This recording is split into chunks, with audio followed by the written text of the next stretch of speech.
el pecado imperdonable. Nuestro Señor Jesucristo dijo: por tanto os digo, todo pecado y blasfemia será perdonado a los hombres, mas la blasfemia contra el Espíritu Santo no les será perdonada. A cualquiera que dijere alguna palabra contra el Hijo del Hombre, le será perdonado, pero al que hable contra el Espíritu Santo, no le será perdonado ni en este siglo ni en el venidero. Mateo 12 del 31 al 32. El concepto humano de lo que es imperdonable dista mucho del concepto divino. Un hombre marcó el cuerpo desnudo de su esposa con un hierro candente. Imperdonable, se dice. Un novio sacó a su novia a pasear en un bote y la golpeó y amarró a su cuerpo un pesado hierro y la lanzó al mar. Imperdonable, se declara. Un hombre mató en una noche a 39 hombres. Imperdonable, se afirma. Un político europeo ordenó matar a 6 millones de seres humanos. Imperdonable, se insiste. Un endemoniado condujo a casi 1000 personas al suicidio en las selvas de Guyana. Imperdonable, se persiste. Pero cuando el hombre se arrepiente de todos sus pecados, pide perdón a Dios y pone su fe en Cristo Jesús y en los méritos de su sangre, todo eso es perdonable por la gracia y la misericordia de Dios. ¿Cuál es el pecado imperdonable? Es la blasfemia contra el Espíritu Santo. ¿En qué consiste el pecado de blasfemia contra el Espíritu Santo? El Señor habló acerca de esto en ocasión cuando le trajeron un endemoniado, ciego y mudo, y le sanó, de tal manera que el ciego y mudo veía y hablaba. Y toda la gente estaba atónita y decía: ¿será este aquel hijo de David? Mas los fariseos al oírlo decían: este no echa fuera a los demonios, sino por Belcebú, príncipe de los demonios. Belcebú era el dios de la basura, de la inmundicia, del estiércol, y se le llamaba príncipe de los demonios. Así que estos fariseos dijeron que Cristo echaba fuera a los demonios por el poder de los demonios. A esto el Señor respondió que por el Espíritu de Dios echó fuera a los demonios. Básicamente, en eso consiste la blasfemia contra el Espíritu Santo, que es el pecado imperdonable. Esto es, en atribuir al diablo y a los demonios la obra del Espíritu Santo, especialmente por parte de personas que, teniendo el conocimiento de la Sagrada Escritura, se tornan rebeldes contra Dios. Pero en esta ocasión no vamos a tratar tanto del pecado mismo de la blasfemia contra el Espíritu Santo, sino más bien cómo se llega a cometer tan terrible pecado. Bien temprano en la historia bíblica, en el capítulo 6 de Génesis, dice que vio Jehová que la maldad de los hombres era mucha en la tierra, y que todo designio de los pensamientos del corazón de ellos era de continuo solamente el mal. Y Jehová dijo: no contenderá mi espíritu con el hombre para siempre, raeré de sobre la faz de la tierra a los hombres que he creado. La raza llegó a tal punto de rebelión y contención contra el Espíritu de Dios, que Dios tuvo que enviar el diluvio que destruyó a todos, menos a Noé y su familia. En tiempos del profeta Jeremías, el pueblo de Israel se endureció y se rebeló de tal modo contra Dios que Dios mismo dijo de ellos: esta es la nación que no escuchó la voz de Jehová su Dios, ni admitió corrección. Pereció la verdad, y de la boca de ellos fue cortada.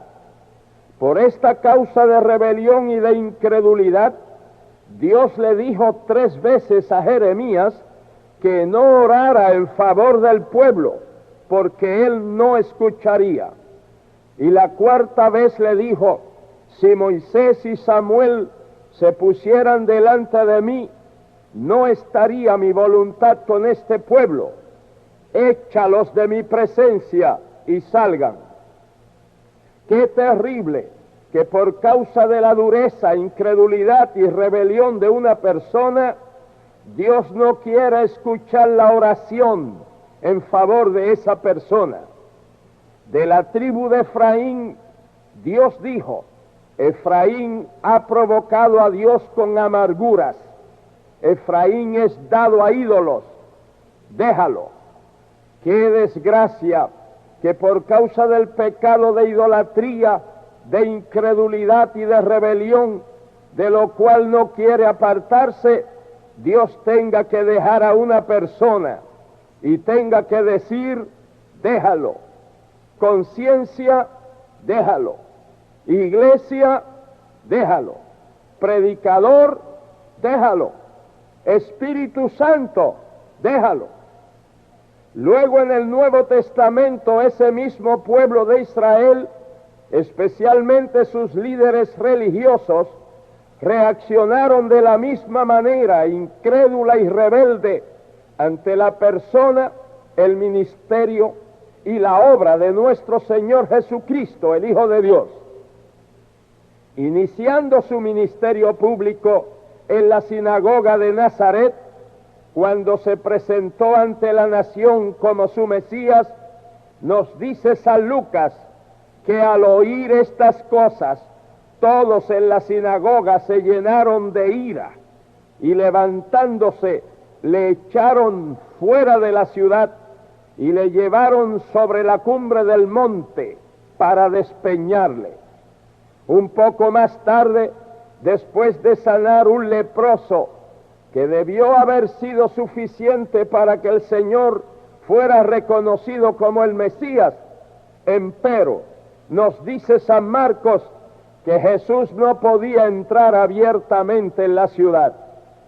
Más adelante, después de sanar al paralítico que bajaron por el techo, lo cual fue otra gran señal para la nación de que Jesús es su Mesías, San Mateo nos dice que los escribas cavilaban: este blasfema. Luego de sanar a otro paralítico bien conocido en el estanque de Betesda, otra gran oportunidad para que la nación se tornara a Cristo, nos dice San Juan que por esta causa los judíos perseguían a Jesús y procuraban matarle.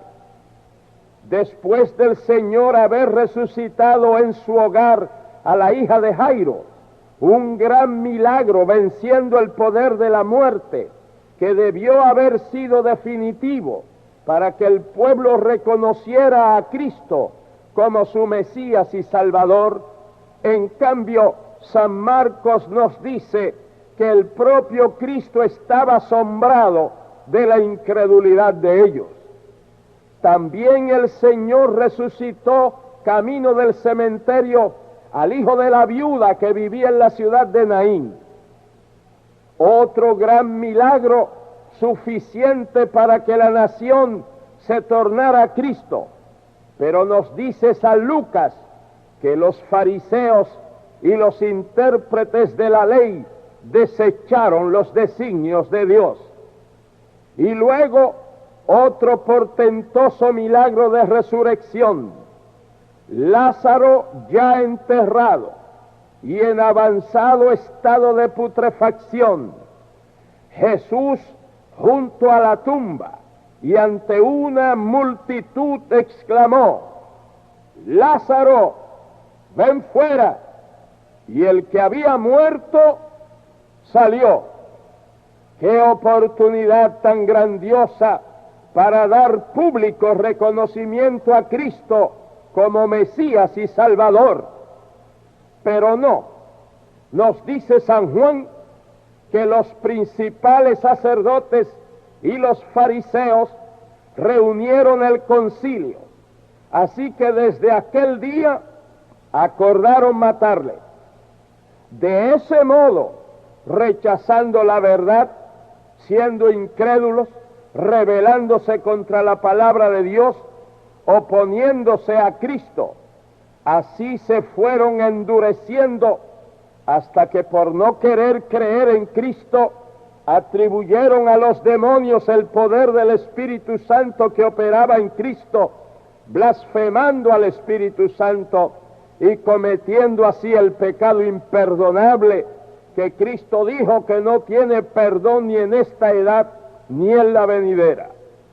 Y es así como también hoy en día se llega a cometer tan horrible pecado.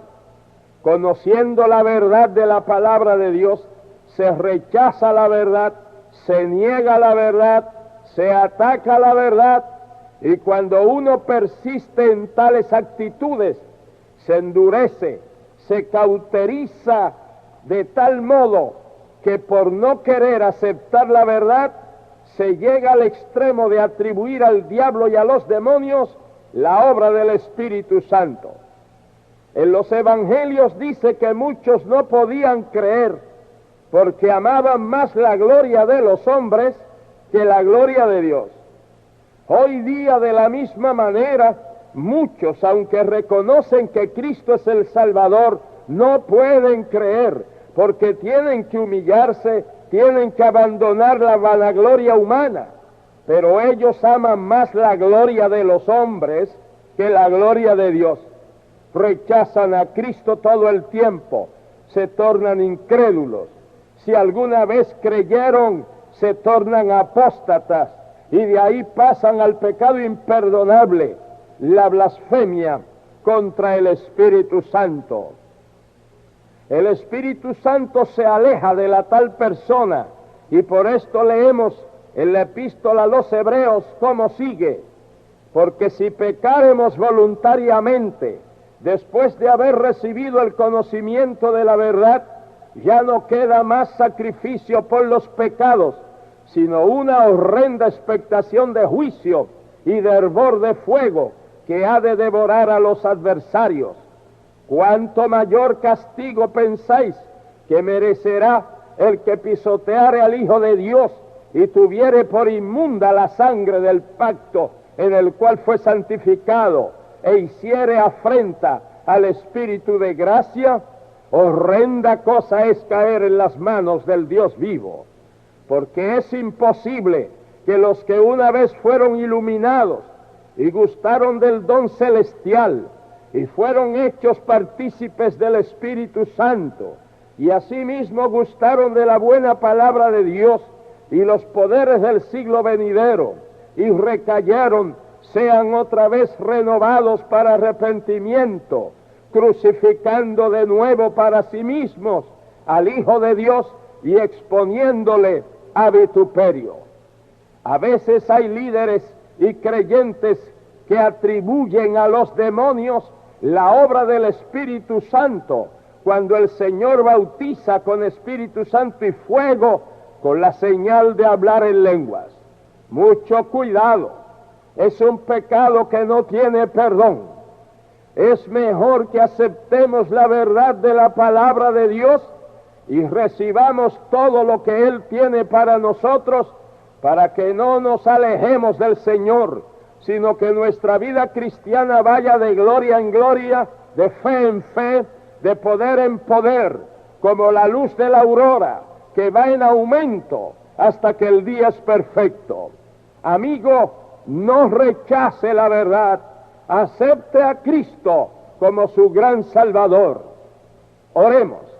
Nuestro Dios, te suplicamos que libertes a todos de todo espíritu de duda y de incredulidad, que conozcamos y recibamos la verdad que es Cristo, para que nunca nos falte la bendición los frutos y los dones del Espíritu Santo.